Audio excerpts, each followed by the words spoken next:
good to remind ourselves about the role that curriculum plays in terms of education. Curriculum should just not be the course outline. It should not just be like how it looks like written on paper.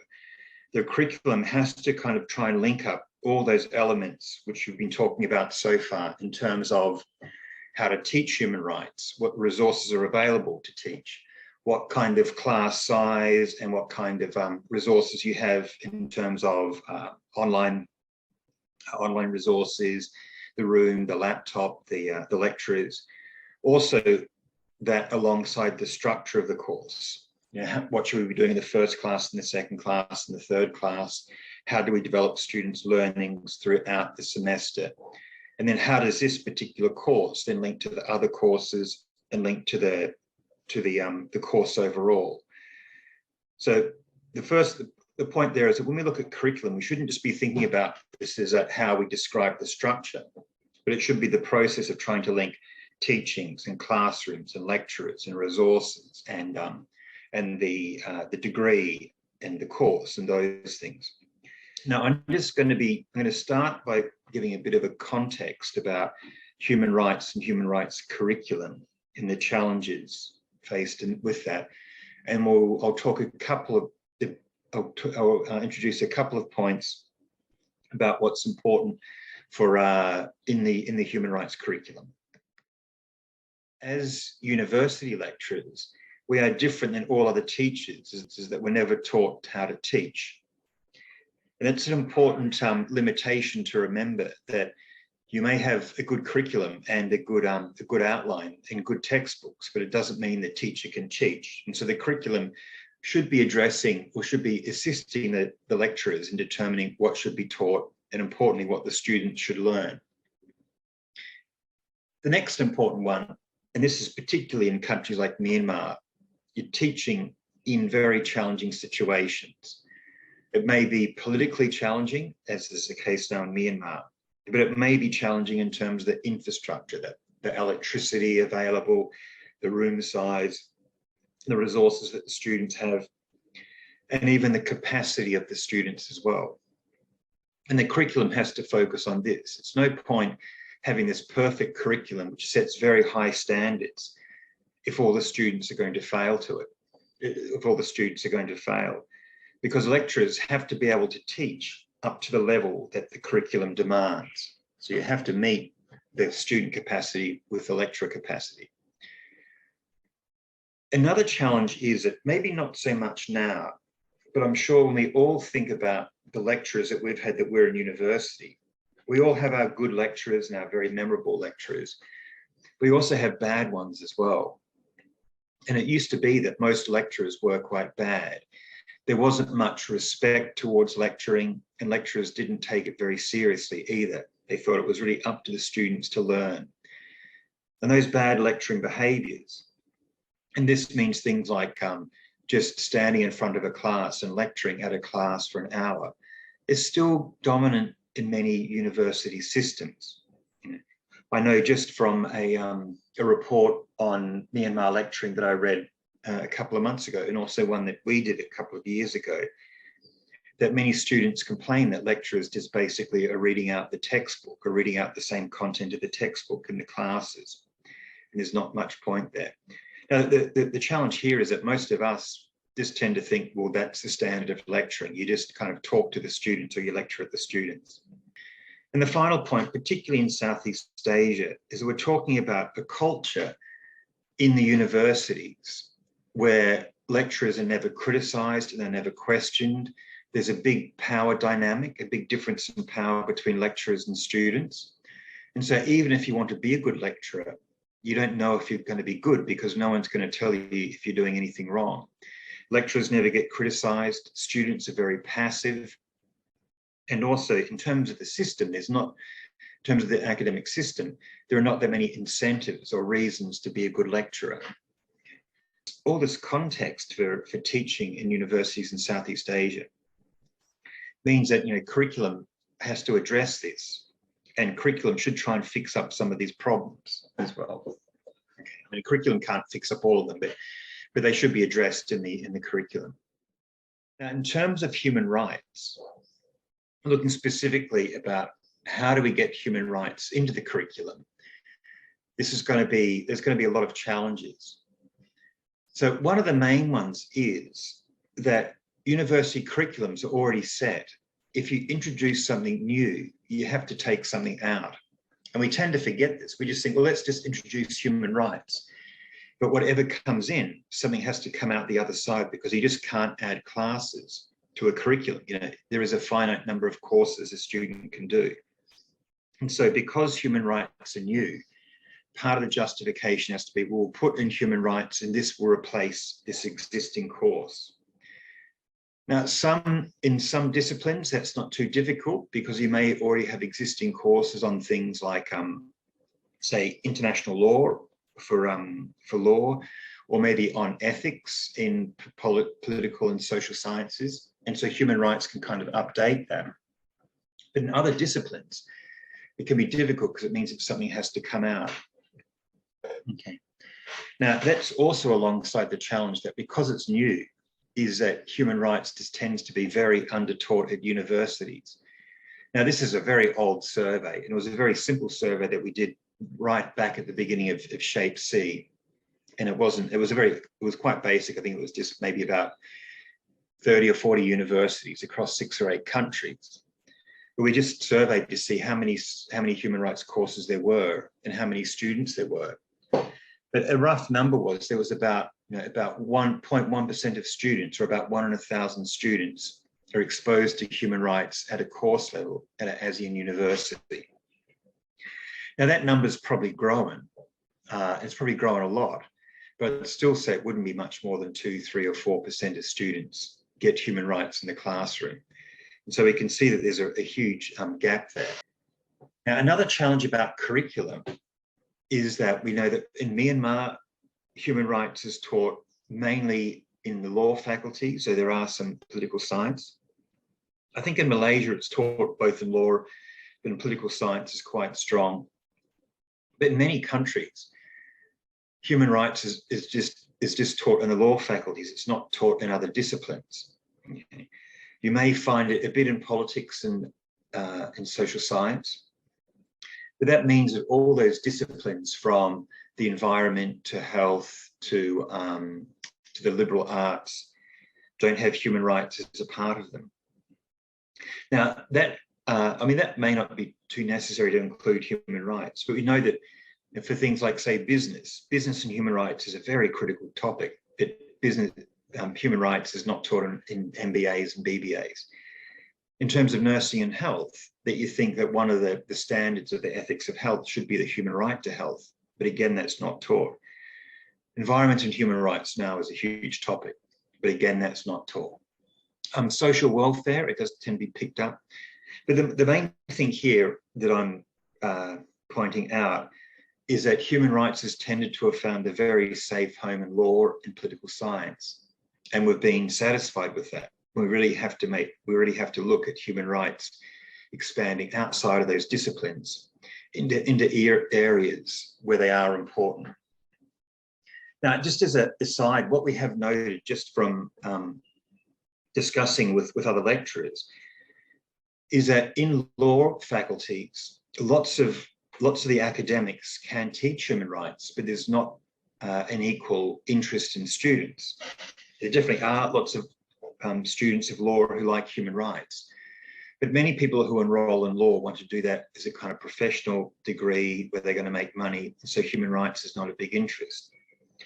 Now, that's the reverse in, say, the environment in nursing and business, where a lot of students are very interested in human rights, but there are no lecturers. So we get this uneven balance between lots of academics are available in law, but not that many students. Lots of students are available in business, but not that many academics.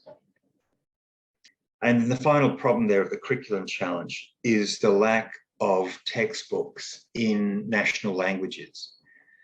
And so, I mean, we do have, and I guess we can always talk about our own textbook and be very proud of that, which Ajahn Sitpat took quite a major role in producing. But we know that the Myanmar textbook and its translations are very widely used in the universities. The Cambodian interpretation and translation in the Vietnamese and the Thai as well. So, but that's just one textbook. So it means that in these countries, there's only one human rights textbook available, or one, or actually one, maybe two textbooks. And so that's also a big challenge. But I'll come back to that soon in terms of available resources. But all this kind of shows some of the challenges and the problems that we're addressing in terms of delivering the human rights education. But it's important to remind ourselves that human rights should be a much bigger part of the curriculum than it is. You know, people have a right to know their rights. Human rights are almost a daily issue in many people's lives. Whenever we pick up the newspaper, or people don't do that, whenever you look at the newspaper on the internet nowadays, that human rights are kind of at the very front of that. That any any job in business or in the environment, you'd kind of have to have a basic knowledge about human rights in terms of non-discrimination and participation and so on. And there's a lot of interest in that. And so there is both a real desire and a real need to have more human rights there. So there is a purpose to this. Like, how do you feel as a lecturer, the challenges to teaching human rights at your university?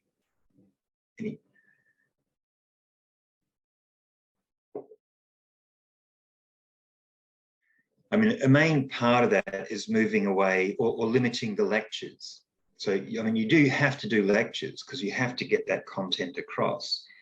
But lecturers allow students to be quite passive. One thing I found that I kind of learned through Zoom, we all know that teaching through Zoom has been tough. But one thing I realized is it's quite good to have lots of short breaks of just 2 or 3 minutes where they talk to the person next to them. Because in Zoom, I'd talk for maybe 10 or 15 minutes, then I'd stop and then open up the breakout rooms of just small groups of 2 or 3 and say, okay, 2 minutes, talk to the person next to you and see if you've got any questions or anything you don't understand. Now, because they're talking to the person next to them, they can find out, well, we both don't know this, so there must be something wrong here, or there must be something that we're missing. And they wouldn't feel that embarrassed to put up their hand and ask questions. Or they, if they discussed an interesting point, they weren't that afraid to kind of mention that point because they're a group of 2 or 3. Now, I've started doing this in the classroom. I just kind of every so often just pause and say, okay, the person next to you, just talk to them and say, a question about what do you think, or what do you think you've missed anything? And that allows them to be a lot more active. So firstly, they're active because they're talking to the person next to them. And that's important because it means that they're processing their ideas, but also it allows them to talk to the lecturer. Because it has to be, you've got to be a very brave student to put your hand up in the middle of a class to say, well, I don't understand this, or what's the answer to this? And some students like it, but most students won't. So just the open question time doesn't really work. Now, that's not going to answer all the problems there, but I think in terms of, it's a problem that every lecturer faces, how to get students to be more active. There are lots of different tips and tricks to it. But I think the key part of that in terms of Southeast Asia and passive students is there has to be a bit of equalizing of that power relation. That lecturers, you've got to kind of be willing to kind of come down a bit at the level and try and be a bit more equal in terms of power to the students. And you've got to let them be more active by talking. That's however that's done, you can kind of work that out in your class. Okay, so now we're talking more broadly about the curriculum of human rights and how that works and how that fits in. So a couple of initial questions. When you're thinking about including human rights into courses, some of the first 2 big issues is that whether you look at mainstreaming human rights, and so human rights is put into lots of different classes, or whether you specialize it and have a human rights class itself. And this can be a tricky question, because mainstreaming human rights in some ways is less challenging, like administratively. And that would mean, say, if you've got a BA in political sciences, you just make sure that human rights is taught as a part of 4 or 5 or 6 different courses. So the course on there may be like agenda and politics, which includes human rights, or human rights development, which includes the right to development, or I don't know, the environment and politics, which includes human rights. Now that's, in some ways, that's easier because it doesn't demand that introducing and writing a whole new curriculum. It just demands the inclusion and getting the lecturers to include human rights in their courses. But what makes it more tricky is that it means you've got to have 4 or 5 or 6 different lecturers who need to pick up a bit of human rights to include in their course. Now, that may not be that difficult because you can get them to enroll in courses like this and do a basic introduction to human rights, and they can introduce it, as many lecturers have, because I think over the years there's probably like 150 lecturers who have done this and who have introduced, you know, it may only be 1 or 2 classes on human rights in their courses. Okay, so that's one to kind of mainstream human rights. Or the other one is you may just choose to specialize in human rights. We have one expert lecturer who can then do the course in human rights. So I've seen that's been done in the LLB curriculum in Myanmar, where you now have the 3rd-year human rights course, and so they can specialize in human rights, and you can specialize human rights lecturers. But of course, the challenge there is that if you introduce a human rights course, another course has to go. And also you need to then have a specialized human rights lecturer. Okay, so, and I think also there's no right and wrong answer here. It just depends, you know, the faculty itself can make that decision about mainstreaming and or specializing in human rights. The next question is how to approach human rights itself, because human rights as a topic doesn't emerge in a single discipline. We have human rights as a legal topic, human rights as a political topic, human rights as more social science and development, human rights as philosophy and ethics, and so on and so on. And so when it comes time to deciding what type of human rights course, are you going to have a human rights course which is a real mix, and it has a bit of politics and a bit of international law and a bit of social science and a bit of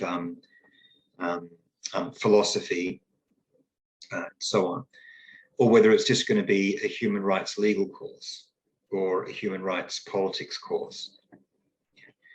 Now, again, there's no right or wrong answer to how that course is going to be taught. It could just be obvious that if it is going to be, say, the 3rd-year course in an LLB, then you have to focus on the legal aspects of human rights. Whereas if it's going to be within political science, you may choose, no, it's going to be a political course which focuses on the UN and the different political debates around human rights. Okay.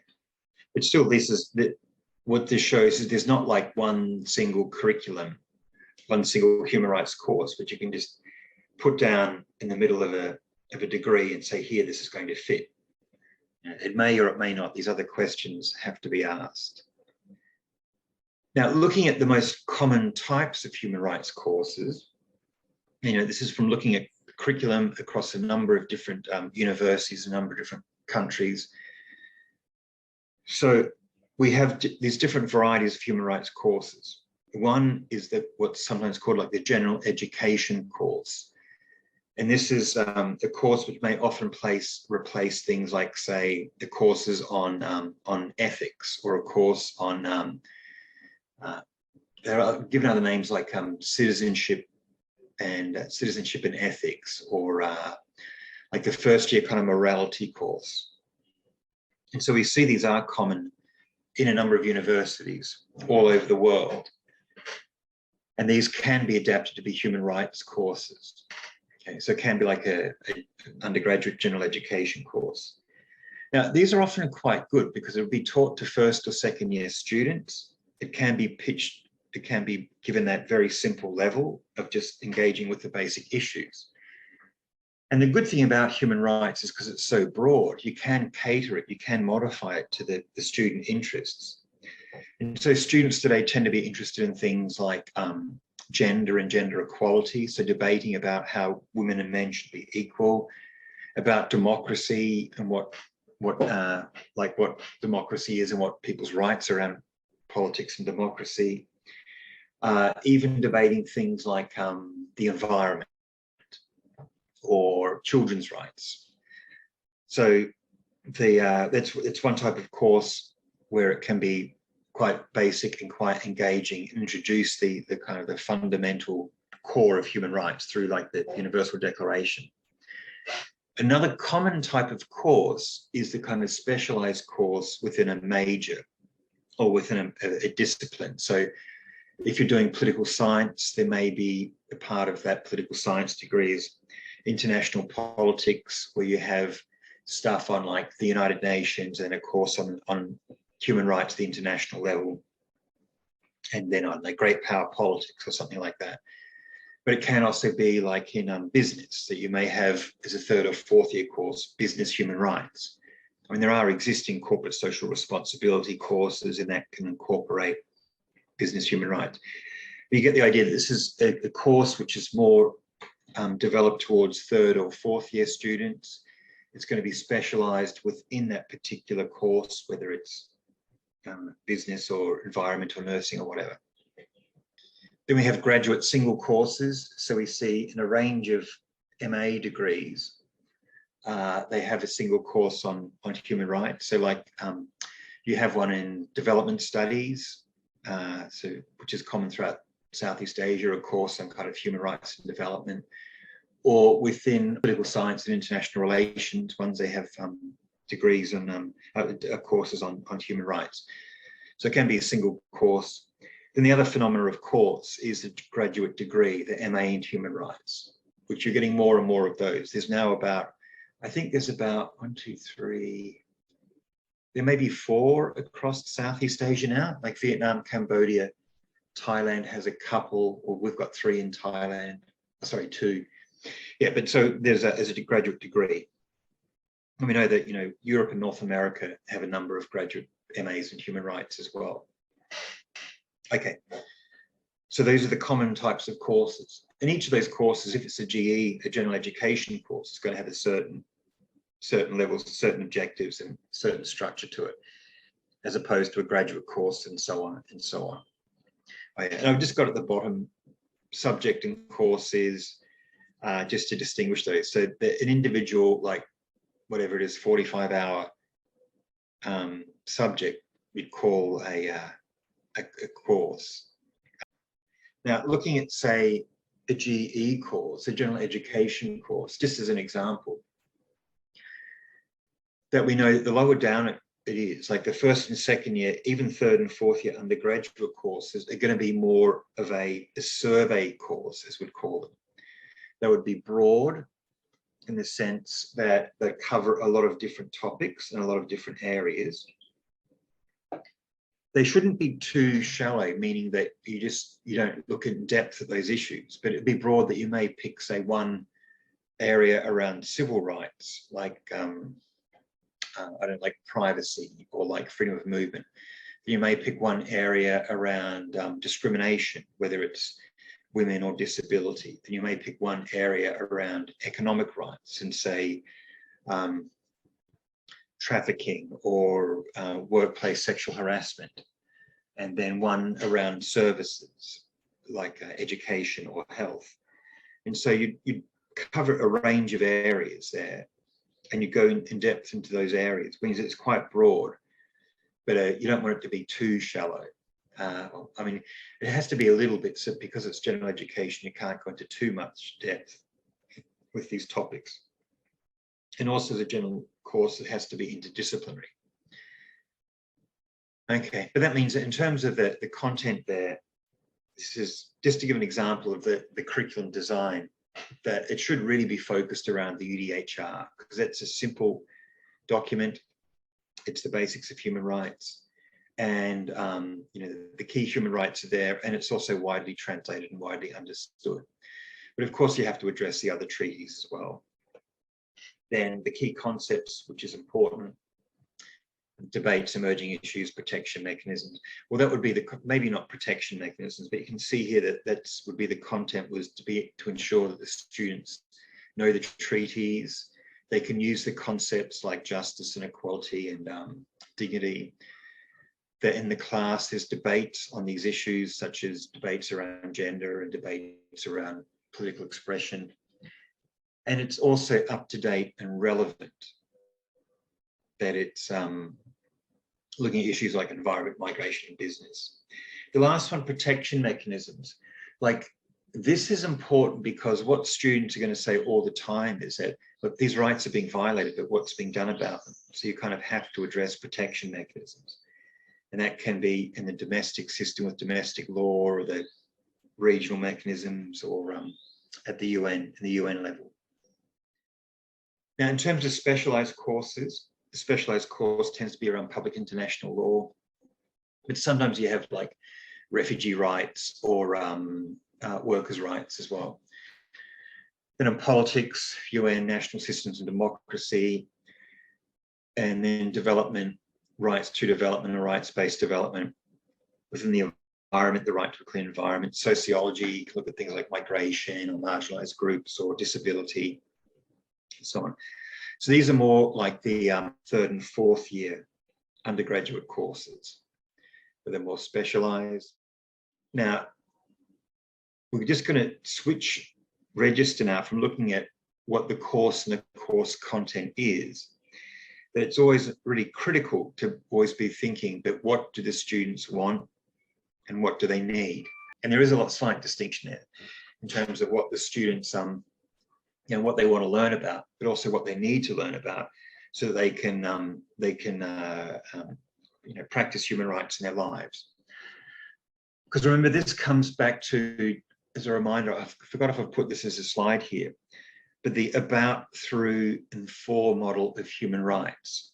That in human rights, we want to educate three areas. Students have to know about human rights, and that's the content. It's here. So this is all about, this is what human rights are about. Then the for human rights means that this is what they're learning human rights for. This is what you want them to do. Because you want students to leave the class with this basic kind of knowledge and the core values of human rights, so they can live a life of non-discrimination, live a life of respect, treat others with dignity. And that is good for the world, yeah? Less racism and sexism, more kind of cooperation and participation is going to lead to better families, better communities, better societies. So that's what it's for, okay? Then through human rights, we've mentioned that before, but through human rights means that human rights principles are in the classroom in terms of being participatory or respecting students' privacy and so on. Okay, but now focusing on what human rights, what they're learning human rights for, is that on one level, we're talking about they're learning it for their own personal values and beliefs. Okay, and that's where those key principles of non-discrimination and dignity and respect and participation are important, that they can learn that in their everyday lives.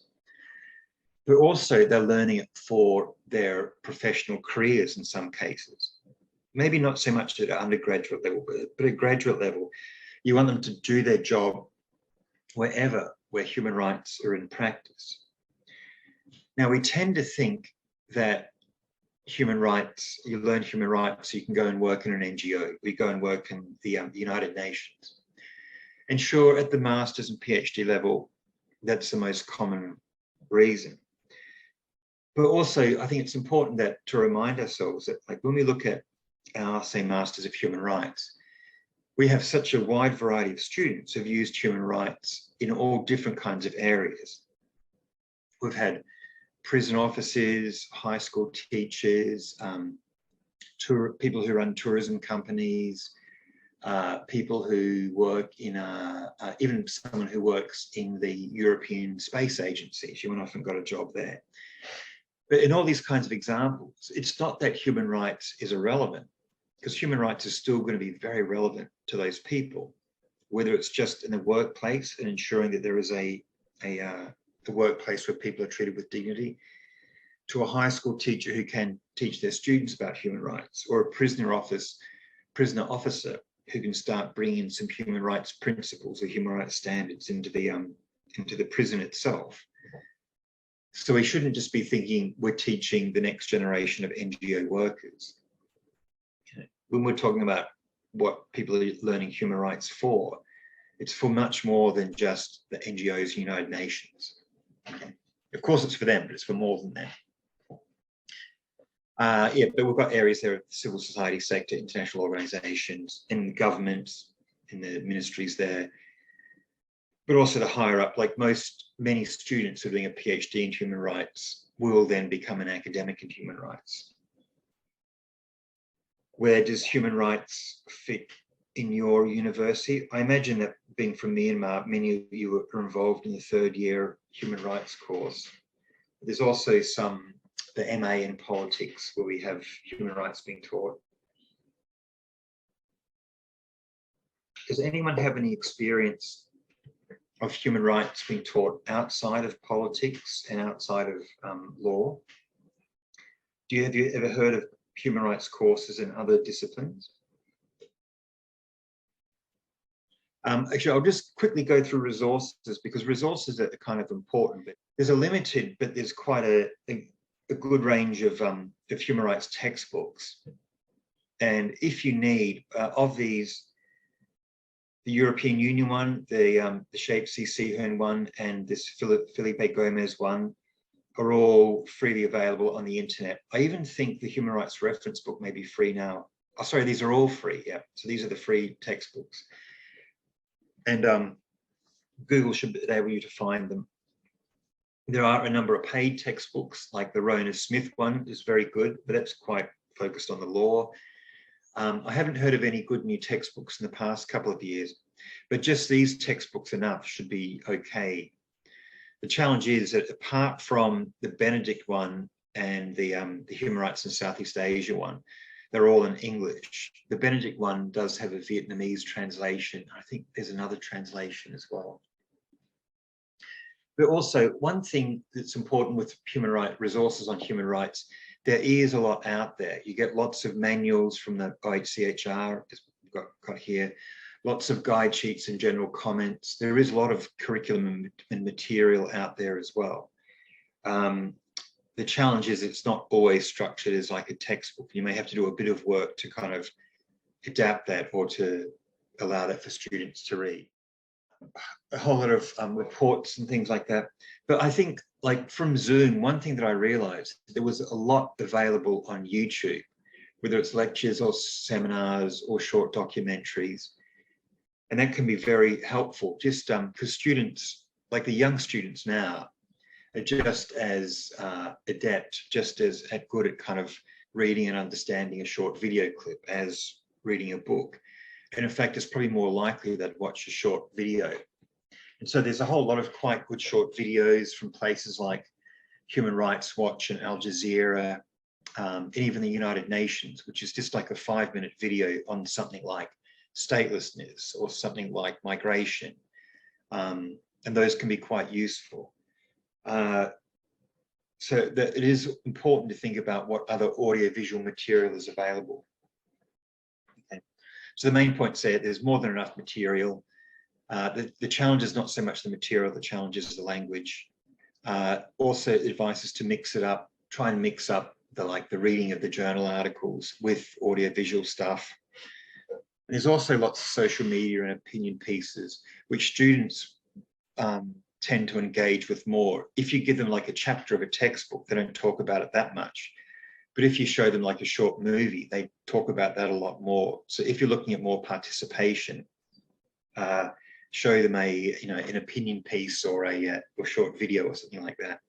Okay, now let's focus on, apart from the resources, we're now going to focus on, in terms of the curriculum, how a curriculum is structured with particular reference to the ASEAN, what's it called, like the ASEAN standard, which is the using the learning outcome with the student-centered learning. I'm sure that many of you are familiar with this, and many of you may have to work on curriculums where you've got to make them to be student-centered and learning outcome-based. And this is a good thing. You know, it does have its problems here and there, and it's not a perfect way to address a curriculum. But still, it's a really useful process of changing curriculums to be learning outcome-based and student-centered. So the focus of the curriculum is not so much what do they have to read, what textbooks should be there. But the focus is at the end of this course, the student should be able to do these things. They should have this knowledge, these skills, or these attitudes, or they've got to be able to think that way or analyze this thing. So that means that there's a couple of critical parts to that. The first one is, what do you have to do to get the students to that level? What do you have to tell them? How do you give them exercises so they can practice that skill, knowledge, or attitude? And then thirdly, how do you know they've reached that level in terms of the assessment? Okay. So the curriculum has to put those together. You've got to think about, well, what's the content that we put in? What are the exercises we do so that students can practice that? And then importantly, what's the assessment that we can see if they've reached that level or what level they've reached? So it means that this whole thing is student focused. You're trying to work out for that student, what have we got to put into the student, and then how do we know that student has reached that level?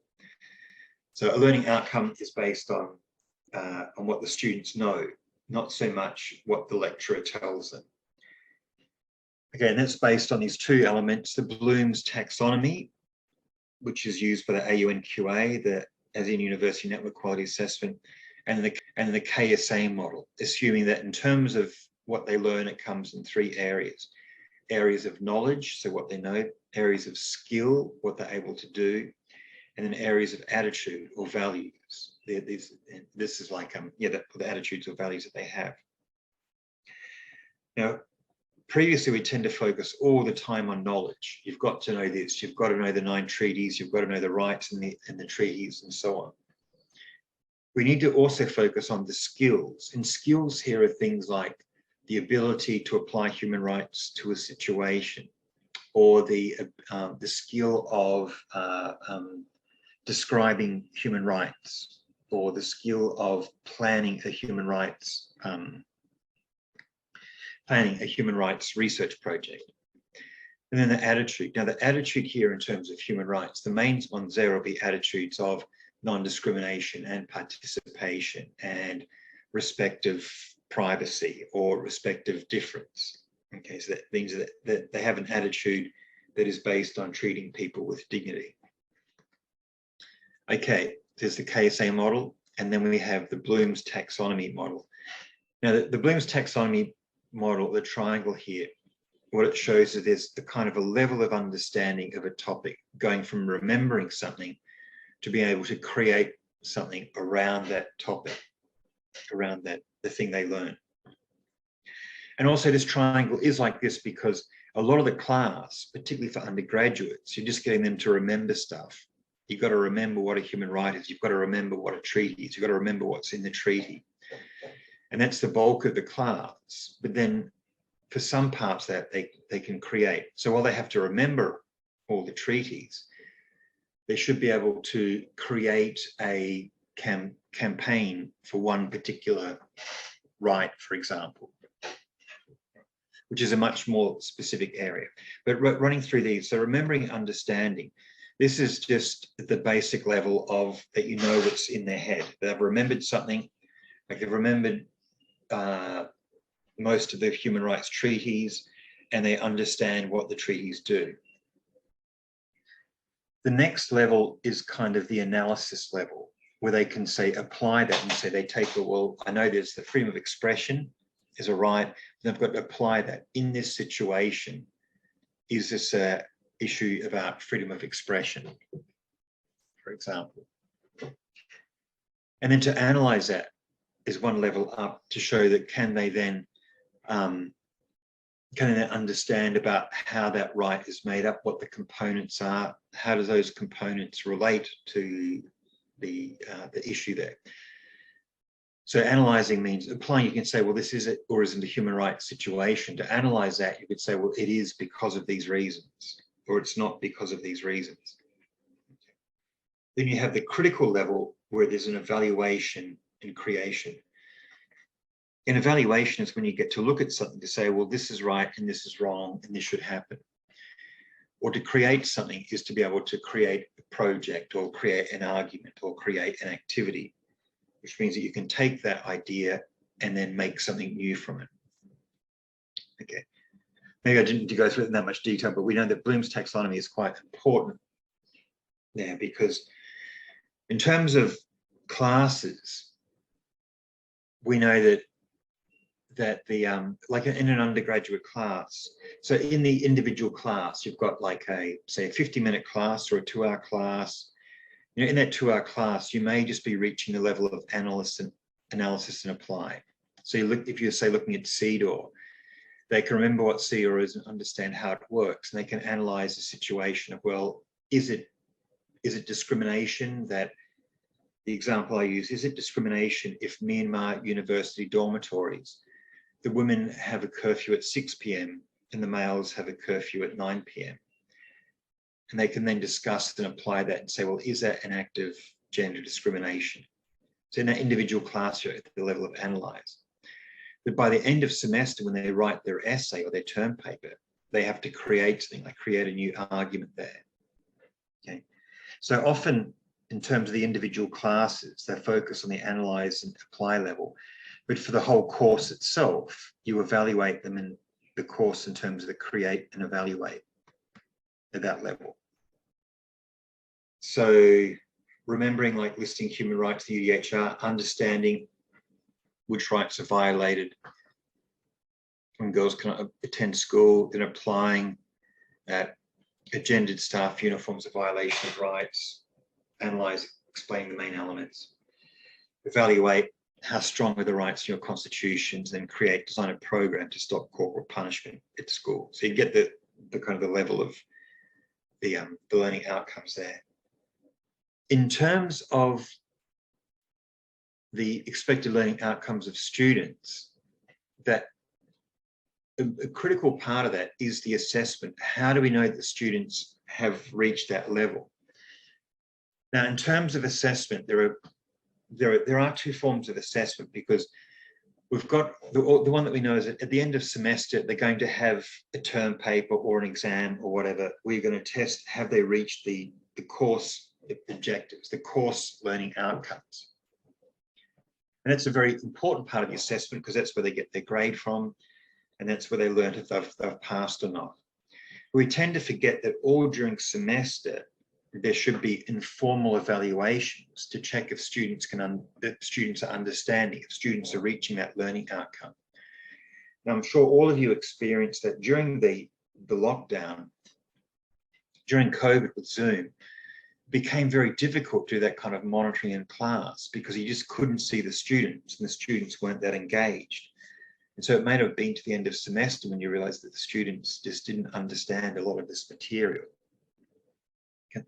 Because one thing that happens at the very basic level here of remembering and understanding, just by in the middle of the classroom, looking at the students, and you can look at their faces and you can kind of tell if they're understanding or not. But that's an example of this informal evaluation during the course, during the class. But that means that during the class, you should be doing things like asking questions, doing small exercises, just to see how much they remember and how much they understand. Okay.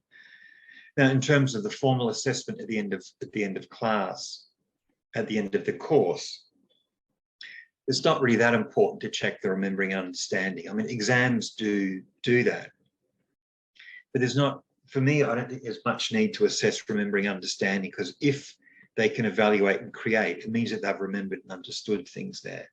Okay. Now, the next, in terms of assessment and assessing if they can apply and analyze, that's where you need to test them by doing things like case studies and practical examples and debates and things like that, where they have to take what they've learned and apply it to situations and do that accurately.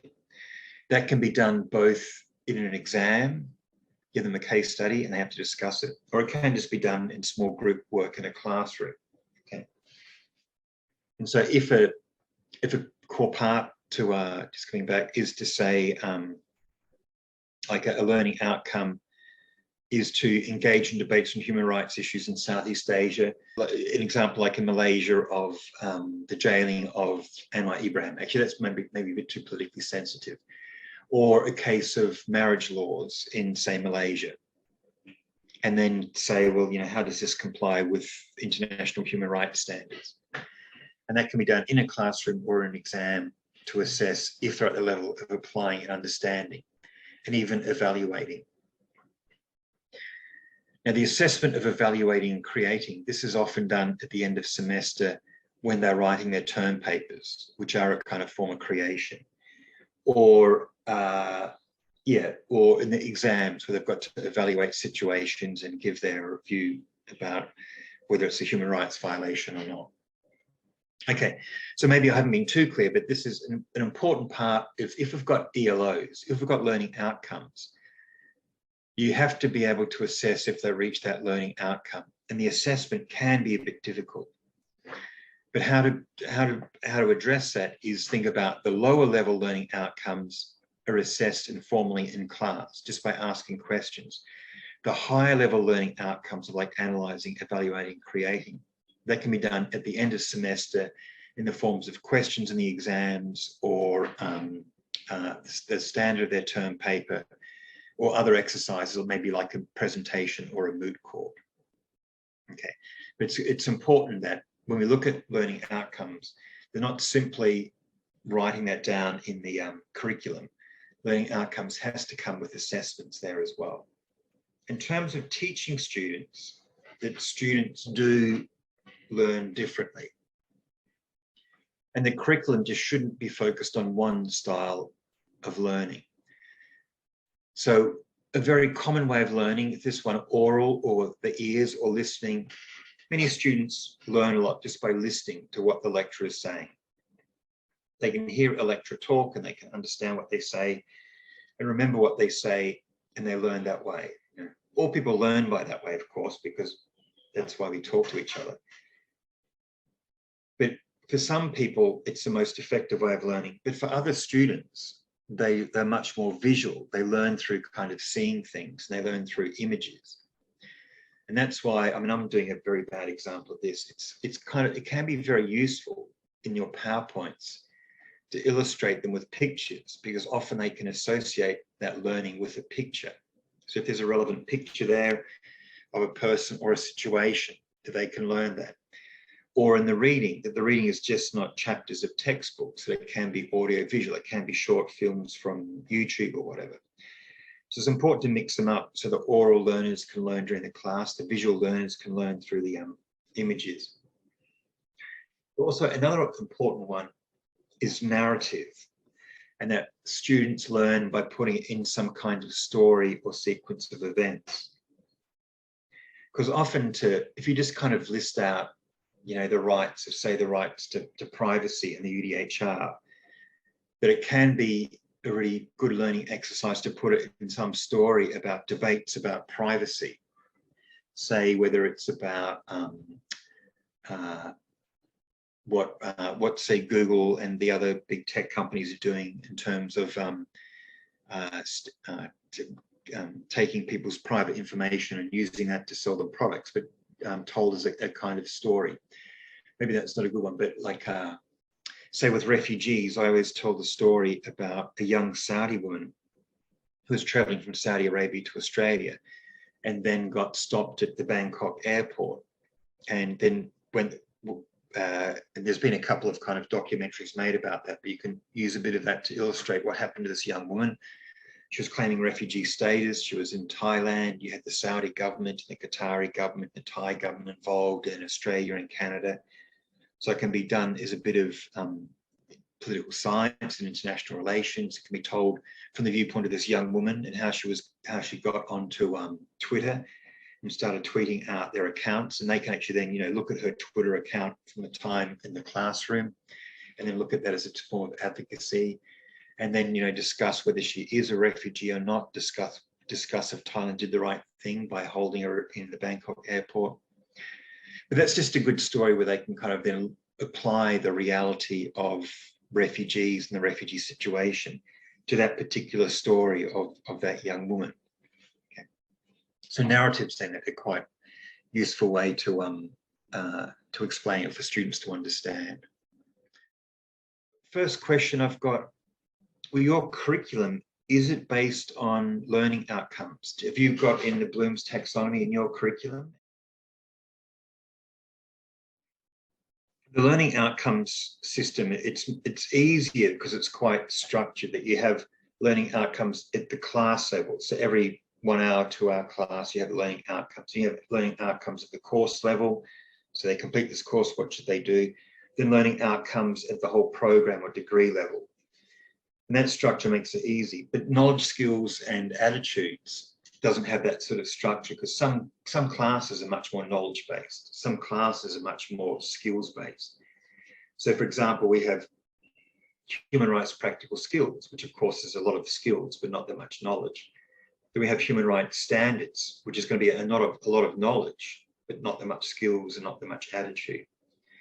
Then we have human rights theory, which is a lot of knowledge, but also a lot of attitudes or values there as well, because it is teaching things like justice and democracy, and getting students to debate that.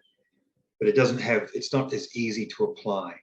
So a learning outcome means that when you look at your course, at the end of that course, what should the students have learned? So if we say have a course on human rights, we want to think at the end of that course, what should the students be able to, what should they know? What skills should they have? One of the common mistakes is that, well, the history is that the learning outcomes are too basic. They've just got to remember the treaties. And so we have in the exams, what's Article 16 of the UDHR?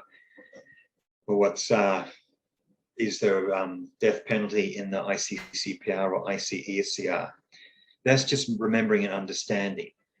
Now that's good, but the whole point is to get them up to these higher levels where they have to evaluate.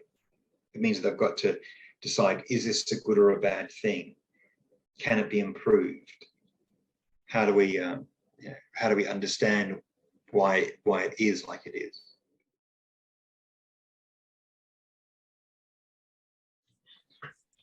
So if you ask a question like, in a country that they don't let girls go to school, we can take the case of Afghanistan. Afghanistan now has banned girls from high school.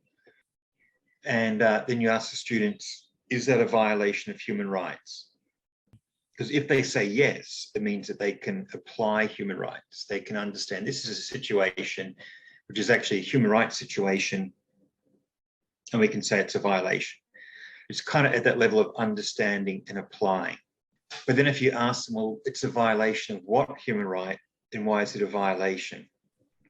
And that's when they have to analyze that, to break it down. They're going to say, well, it's a violation because it's discrimination based on gender, and so you'll find it in the CEDAW Convention. What this means is that when you're looking at a case study of like a violation, it depends on what the question is to test out what level it is.